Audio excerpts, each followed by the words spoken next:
तो चिल्ड्रन आज हम lesson 1 the third level class 12th second book Vista उसकी टेक्सचुअल एक्सरसाइज समझ रहे हैं।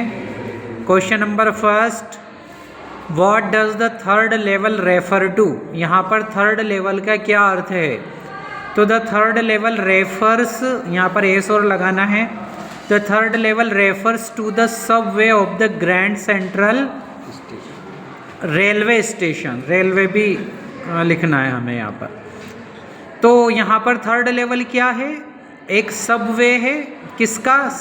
SUB ऐसे है ये, Subway of the Grand Central railway station.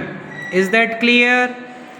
तो ग्रैंड सेंट्रल रेलवे स्टेशन का एक सबवे है, ठीक है।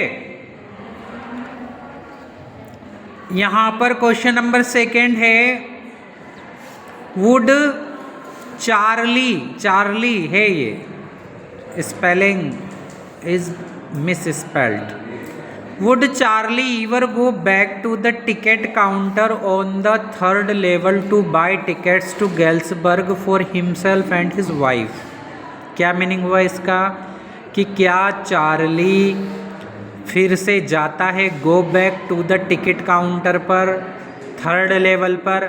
तो देखो फिर से यहाँ पर थर्ड लेवल की बात हो रही, तो थर्ड लेवल क्या है? थर्ड लेवल जो ग्रैंड सेंट्रल रेलवे स्टेशन है उसकी ही एक मंजिल है, ठीक है ना, उसकी ही क्या है?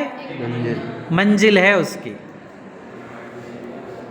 तो जब वो थर्ड लेवल पर गया तो क्या वो वापस जाता है go back to the ticket counter पर, है ना, टिकट खरीदने के लिए गेल्सबर्ग के लिए, उसके लिए और उसकी वाइफ के लिए। मतलब वो टिकट काउंटर से थर्ड लेवल पर टिकट लेकर आता है, ठीक है। तो क्या वो फिर से जाता है टिकट खरीदने के लिए, है ना? क्योंकि उसे वहाँ पर जो करेंसी, जिस प्रकार की वहाँ पर करेंसी है, क्योंकि वो बहुत पास्ट में पुराने समय में पहुँच जाता है, तो उसे वो करेंसी चाहिए। उसे कौन सी करेंसी? पुरानी वाली। तो उसे लेकर क्या वो फिर से जाता है टिकट खरीदने के लिए अपनी पत्नी और खुद के लिए? तो नहीं जाता है। No, Charlie would never go back to the ticket counter on the third level to buy tickets to Galesburg for himself and his wife. पूरा क्वेश्चन ही हमें नेगेटिव आंसर इसका बताना है। और वैसे भी आप यूँ भी लिख सकते हैं, बिकॉज इट इज और it was an imaginary level. Is that clear? वो एक काल्पनिक था, अंडरस्टूड, वो रियलिटी में नहीं था। ये आप इस चीज़ को फर्स्ट आंसर में भी मेंशन कर सकते हैं। Is that clear?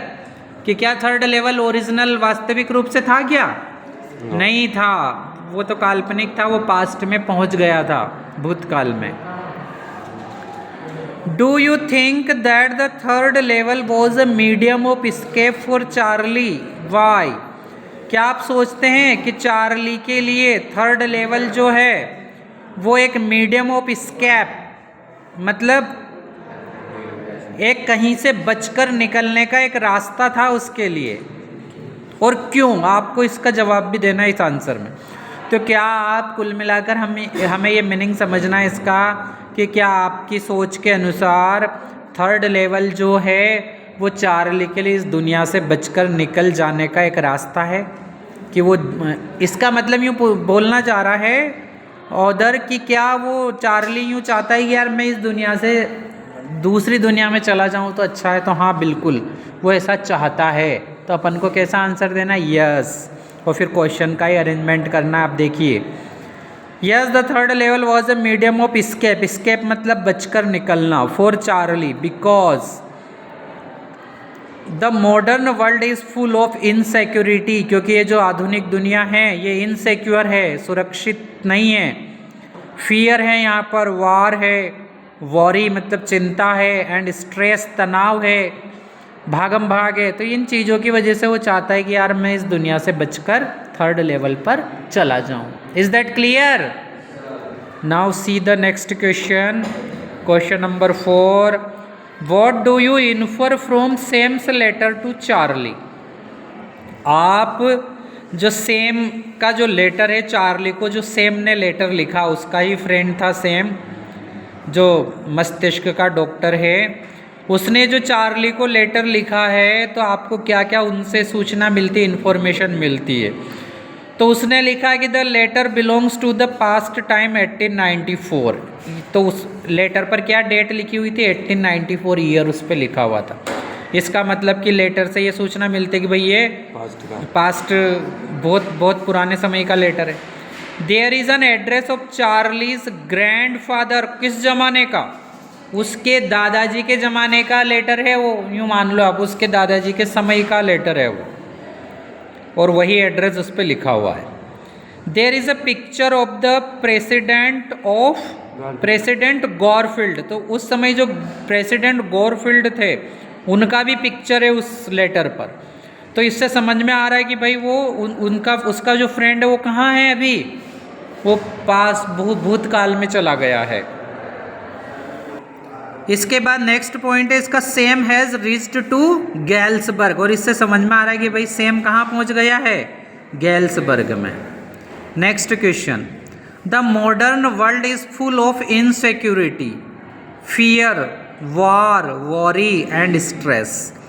जो आधुनिक दुनिया है वो फुल ऑफ इनसिक्योरिटी है, मतलब यहाँ पर सुरक्षा नहीं है, फियर यहाँ पर डर है, वार है, वॉरी मतलब चिंता है, स्ट्रेस तनाव है।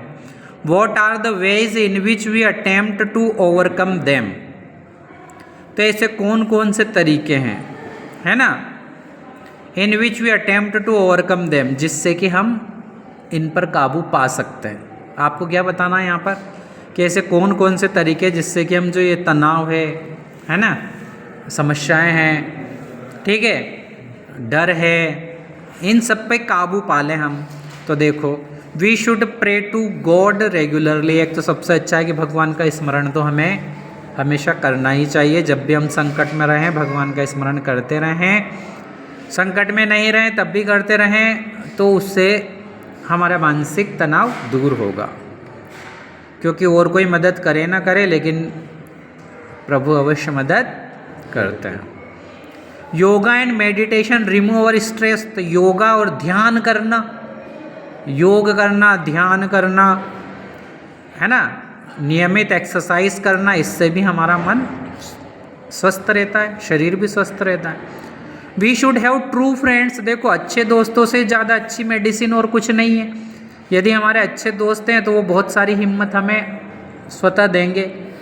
क्यों, हम हमारी समस्याएं उनको बता सकते हैं, जिससे हमारा मन हल्का हो जाए, वो हमारी मदद भी करते हैं। लेकिन फ्रेंड कैसे हों, ट्रू, सही फ्रेंड हो, सत्य फ्रेंड हो, लेकिन ऐसा रेयर है इस दुनिया में, मुश्किल।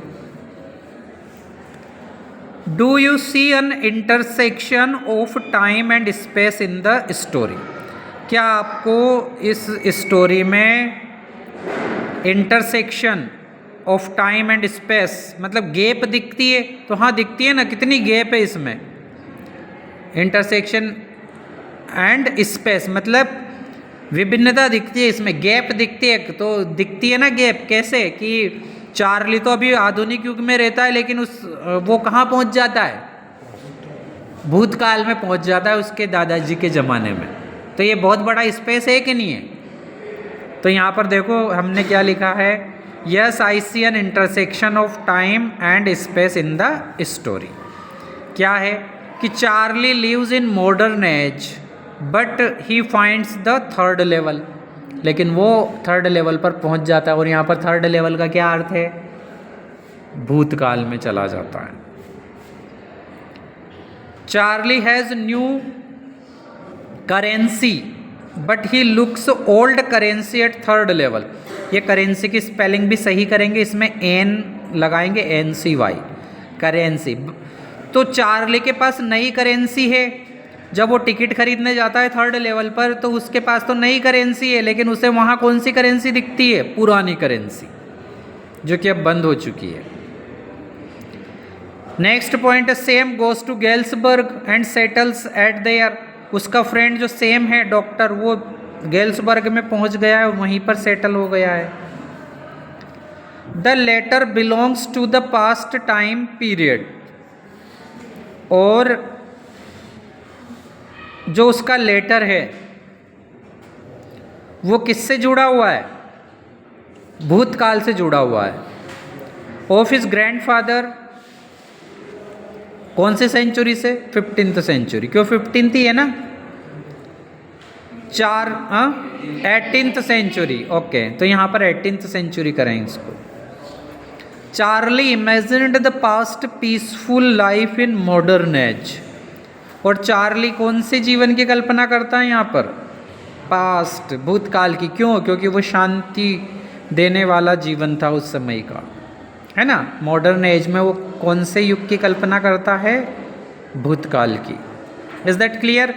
तो डियर चिल्ड्रन, यहाँ पर थीम यही है लेसन की कि किस तरीके से आधुनिक दुनिया में जो लोग रहते हैं वो यहाँ की मारा मारी, यहाँ की भाग दौड़, स्ट्रेस, तनाव, इन सब चीज़ों से परेशान होकर और क्या कल्पना करते हैं कि हम भूतकाल में चले जाएं जहाँ पर लोग आसान सा जीवन जीते हैं, उनकी आवश्यकताएं बहुत कम होती हैं और उनको फुर्सत भी होती है, आराम से बैठते हैं, सब बातें भी करते हैं और अपना जीवन शांति से बिताते हैं। Is that clear? ओके, तो आप लोगों को ये अब ठीक से लर्न करना है।